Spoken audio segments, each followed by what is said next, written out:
আমরা ট্রিক্স ব্যবহার করব। এর জন্য আমি ক্রোম ব্রাউজারে চলে যাচ্ছি। আপনি যে কোনো ব্রাউজারে চলে যাবেন। ব্রাউজারে আসার পর আপনি লিখে দিবেন এসএসসি রেজাল্ট। এসএসসি রেজাল্ট লিখে সার্চ করে দিবেন।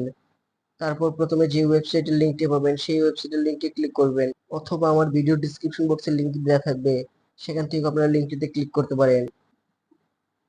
লিঙ্কে ক্লিক করার সাথে সাথে যদি আপনার এরকম ওয়েবসাইটে চলে আসে তাহলে তো ভালো, আর যদি না হয় তাহলে আমার ট্রিক্সটি ফলো করতে হবে। এসএসসি রেজাল্ট, এসএসসি রেজাল্ট লিখে সার্চ করে দেওয়ার পর এই ওয়েবসাইটটি পাবেন, অথবা আমার ভিডিও ডিসক্রিপশন বক্স থেকে লিঙ্কটা কপি করে নিতে পারেন। এই পেজে আসার পর আপনারা এই লিঙ্কের উপরে ক্লিক করে থাকবেন। ক্লিক করে থাকার পর এরকম একটি মেনু চলে আসবে। তারপর একেবারে উপরের অংশে ক্লিক করে দিবেন। উপরের অংশে ক্লিক করার পর দেখতে পাচ্ছেন এখানে পাবেন নতুন একটি ট্যাব বের হয়েছে, সেই ট্যাবের উপরে ক্লিক করবেন। সেই ট্যাবে ক্লিক করার পর যদি আপনি অ্যাক্সেস না পান তাহলে আবারও পূর্বের ট্যাবে ফেরত যাবেন। এখানে আসার পর আবার এখানে ক্লিক করে ধরে রাখবেন, আবার উপরের অংশে ক্লিক করবেন এবং বারবার চেষ্টা করতে থাকুন। তাহলে দেখবেন হয়তো আপনি ওয়েব পেজের অ্যাক্সেস পেয়ে যাবেন।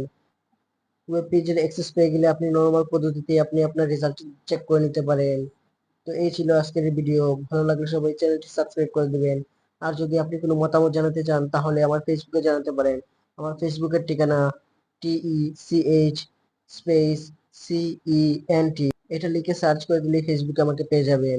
আপনি চাইলে সেখানে আমাকে একটি ফলো দিয়ে রাখতে পারেন।